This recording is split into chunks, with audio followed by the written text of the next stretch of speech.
person that opens up to you. Now, in the process of you listening to these people confess to you their deepest, darkest secrets, you discover that one person after the other is talking about sex. All you hear all day is people talking about infidelity, using sex workers, or pornography. More than 70% of the people you talk to are talking about this stuff. And that is the life of a priest in a confessional. If you've ever wondered what people confess about, that's what they confess, mainly. Now I want you to think about that for a moment.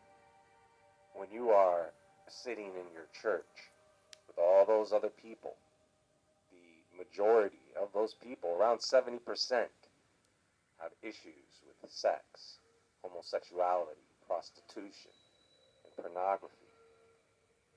And I know when you go to church, you can see it. You can sense something. So now that you have a better idea of what is going on in the minds of most people, whether they are church-going Christians or not, let's turn our attention to what's happening with social media. Pornography is on most social media platforms. Just because you may not recognize it as such, doesn't mean that it is not. For example, a person doesn't have to be naked. All they have to do is sexually stimulate the viewer.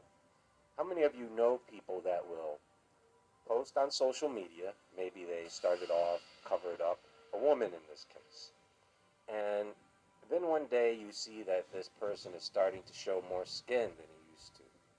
Maybe they start showing off more leg in their pics, or maybe they start wearing more low-cut tops, showing more cleavage more often. The next thing you know, they're on OnlyFans, wondering, oh God, how did I end up here? Now this, in many cases, is not what you think it is. You see, there is a dark secret about this that people don't really talk about, or people turn a blind eye to it. And like many other things that have a spiritual nature, once that door is open, it's sure as hell hard to get closed.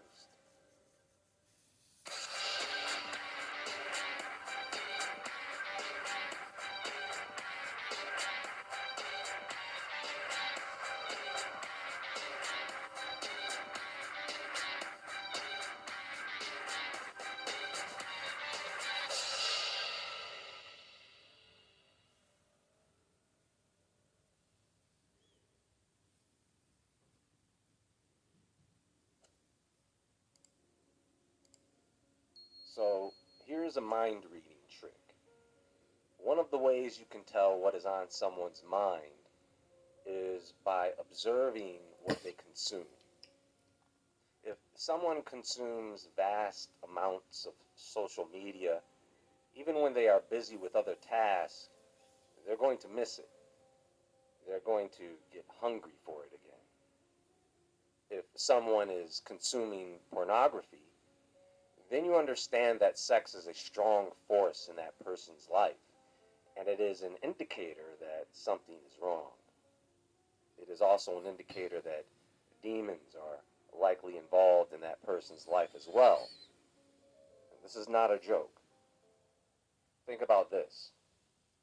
God punished the Watchers because they defiled their bodies with human women. God destroyed the cities of Sodom and Gomorrah because the people there became completely sexually corrupted. God had to put into writing on stone tablets the rules revolving around sex. Because apparently some people back then didn't know it was wrong to rape people. They apparently didn't even know it was wrong to kill people. But let me tell you something about humans. We are born completely helpless. We have to be taught everything. You can't even control your bowels until you learn how. You have to wear a diaper as a baby.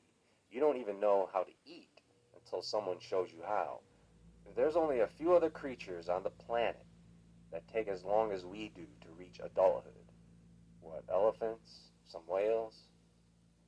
So understand that God finds sexual depravity to be extremely unhealthy for us. And He knows that it is the easiest way for evil spirits to get to us. The effects this has on the mind, body, and soul is profound.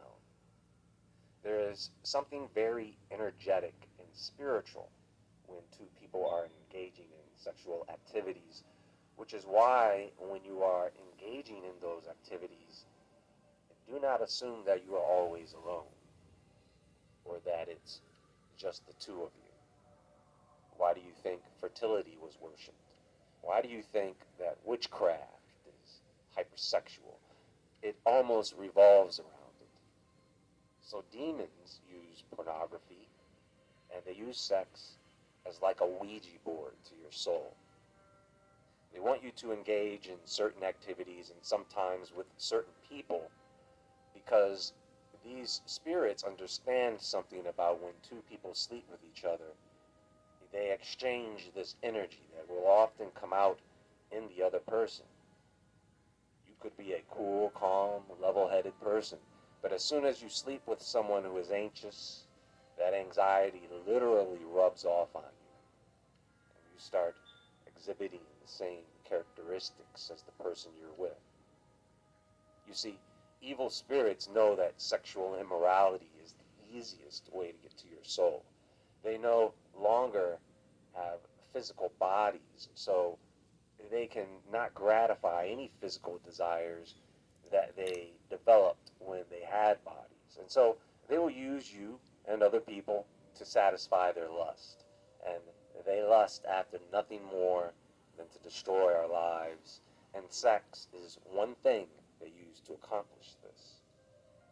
Social media provides us with all these different people to lust after. Think about this statement. You have heard that it was said, you shall not commit adultery. But I tell you that anyone who looks at a woman lustfully has already committed adultery with her in his heart. And the reason for that statement is, that's all it takes. Just to look at someone lustfully, which for many people can be hard to do, especially if you have a good amount of testosterone running through your veins. A lot of women don't understand that until they have to go on testosterone for some reason. And then they see what it's like to start lusting after people who the thought of having sex with this person normally wouldn't even have entered their mind before.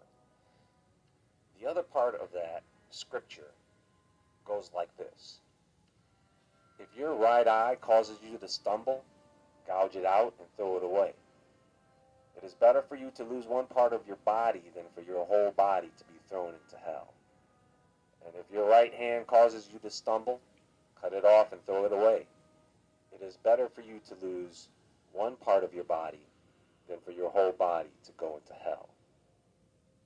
And what that means is that you have to sometimes go to extreme measures just to avoid being sexually swayed. Men today have pornography at their fingertips, and women today have the temptation of men at their fingertips.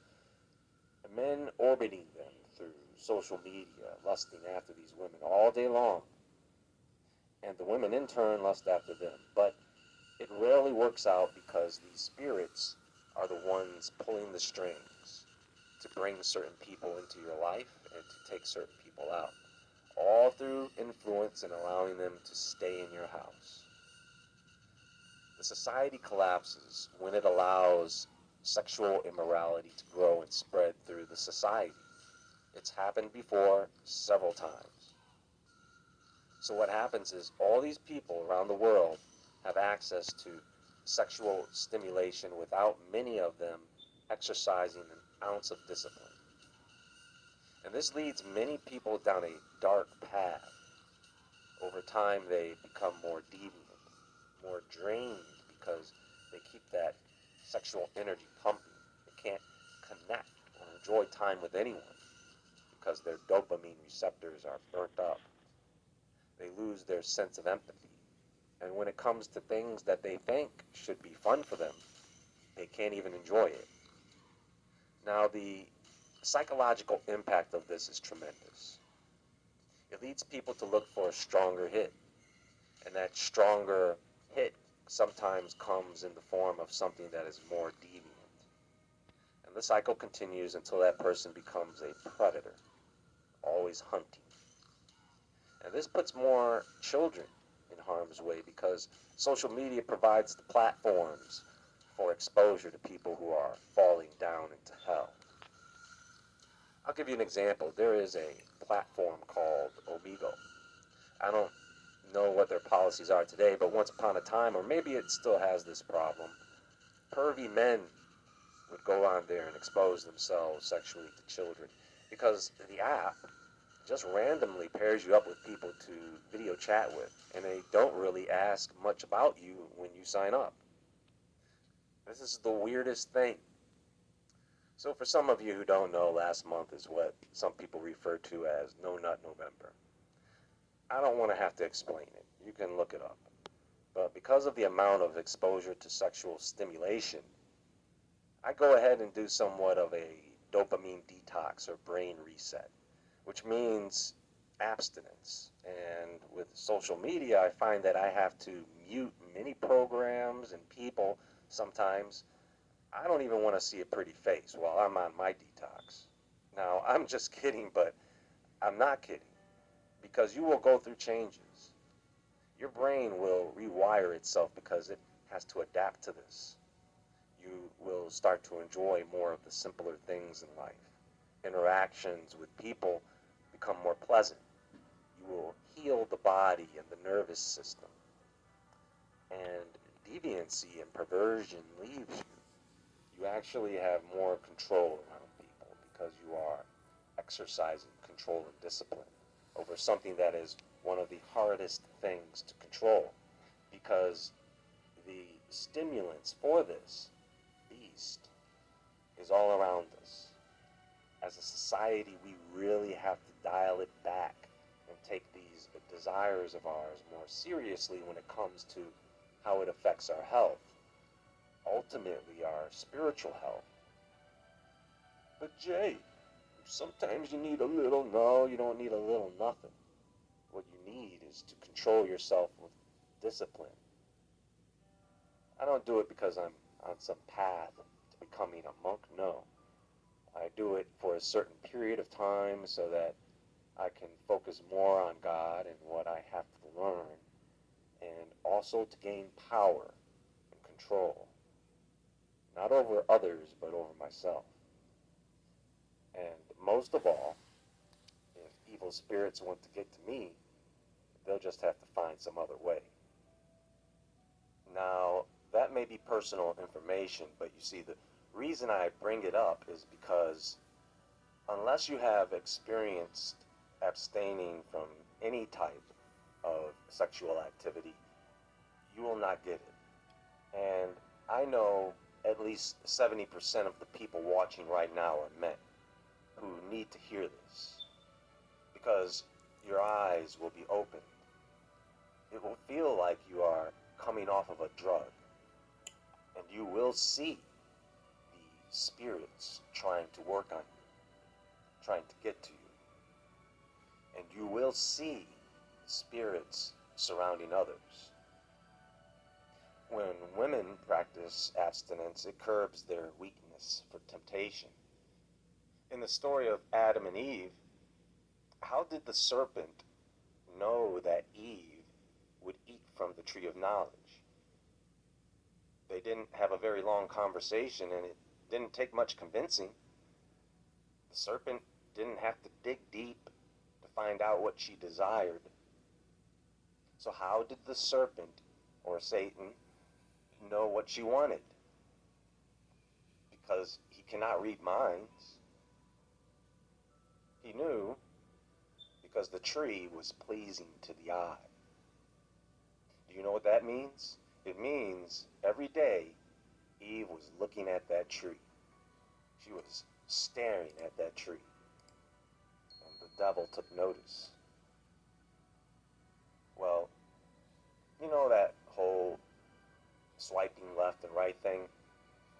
It's training your brain, folks, if you're engaging in that activity, and it is an extremely unhealthy practice. Just the act of swiping left and right. They don't even tell you this, but it is one of the reasons that one action is why these apps have become cesspools, underground containers for the temporary storage of liquid waste.